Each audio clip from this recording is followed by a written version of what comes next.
देखिए, आज के वीडियो में मैं अपने जीवन की एक पुरानी घटना आपसे डिस्कस करूँगा और उसका जो समाधान मुझे उस समय मिल सकता था, मैंने वो करने की कोशिश करी। अगर आपको उससे कुछ सीख सकते हैं या जीवन में कुछ प्रेरणा ले सकते हैं या किसी काम आ सकती है आपके, तो मुझे बहुत खुशी होगी। तो ये बात उस समय की है जब मैं अपनी 12वीं कक्षा पास करके और बीएससी कर रहा था।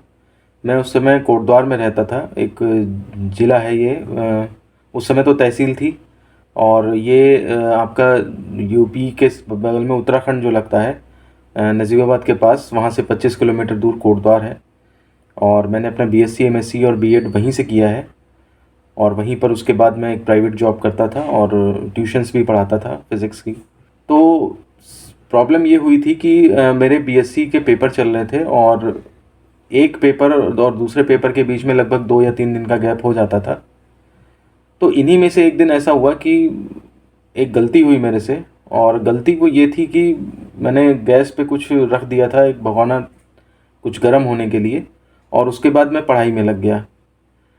पढ़ते पढ़ते 2-3 मिनट बाद मुझे ये ध्यान नहीं रहा कि वो भगोना कब वो 2-3 मिनट जो है वो 10 से 12-15 मिनट बीत गए।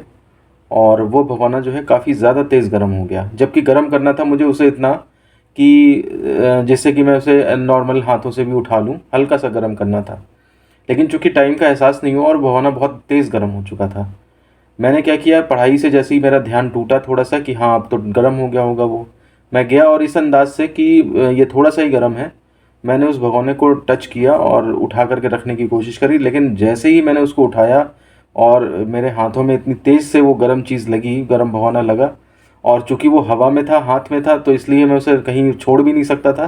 तो फाइनली फिर मैंने उसे तुरंत वहीं बगल में स्लैब पे रखा। और तब तक जो है मेरे हाथ के जो उंगलियां थीं, और कुछ ऐसा होता है ना, कभी कभी लौ जो होती है वो एक तरफ ज़्यादा होती है, एक तरफ कम होती है, भगोना थोड़ा सा बीच में ना रखा हो। तो एक साइड जो दाहिनी तरफ वाला हिस्सा था वो थोड़ा ज़्यादा गर्म हो गया था।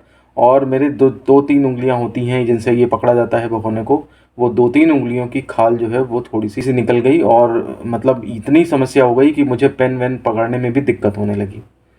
अब चूंकि एग्ज़ाम का टाइम चल रहा था तो अब ये समस्या मेरे पास आई कि ये जो पेपर है वो मैं कैसे दूंगा, क्योंकि हाथ में तो ये जल चुका है, पेन भी नहीं पकड़ा जा रहा है, बहुत ज़्यादा जलन हो रही है। और करीब एक दिन बीत गया, कोई मतलब प्रॉब्लम हल होने का नाम नहीं ले रही थी। इतने सारे ट्यूब वगैरह और ये जो भी बर्नॉल और ये जो भी होता है वो सब लगाने के बाद भी कुछ नहीं हो रहा था। और उस समय थोड़ा सा ये भी दिमाग में नहीं आ रहा था कि ये राइटर रखेंगे भी तो किसे रखेंगे, क्या लिख पाएगा क्या नहीं लिख पाएगा। इसी सब उड़द-बुड़ में मैंने एक डिसीज़न लिया और मैंने कहा कि कोई बात नहीं, दाएं हाथ से लिखने में अगर प्रॉब्लम हो रही है, हो सकता है 1-2 दिन में थोड़ा सही हो जाए, लिख पाऊँ। मैं इस बीच क्या करूँगा कि बाएं हाथ से लिखने की कोशिश करता हूँ।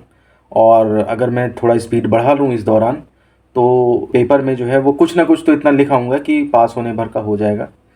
तो इसलिए मैंने क्या किया कि जो अपनी पेपर की तैयारी हो रही थी उसको तो कंटिन्यू किया ही किया, और साथ में मैंने बाएं हाथ से लिखने की प्रैक्टिस करी।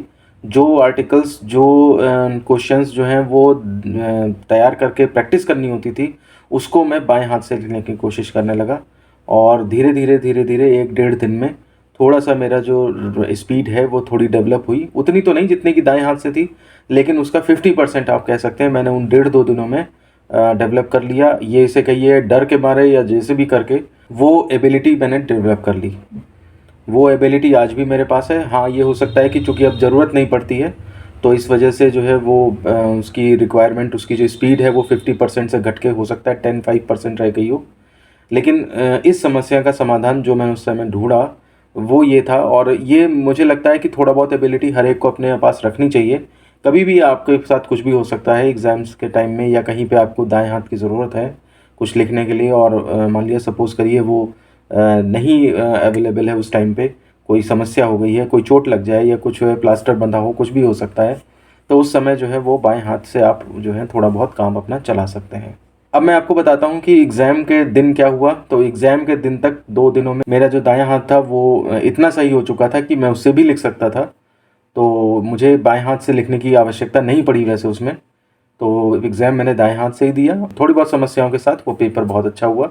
लेकिन मैंने इतनी एबिलिटी डेवलप कर ली कि अगर कोई समस्या होती बाएं दाएं हाथ से, तो उस समय मैं बाएं हाथ से इतना लिख सकता था कि उस पेपर में फेल नहीं होता। तो ये वो घटना थी मेरे जीवन की जिसका सॉल्यूशन मुझे जो समझ में आया मैंने उसको उस तरह से निकाला, और 1.5 से 2 दिन के भीतर मैंने वो एबिलिटी डेवलप करी।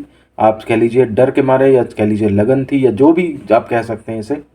तो मैं समझता हूँ कि ये जो स्टोरी थी थोड़ा सा भी आपके अगर काम आएगी तो मैं अपने आप को धन्य समझूंगा। मिलते हैं अब आपसे इसी तरह के किसी एक मोटिवेशनल टॉक में। धन्यवाद।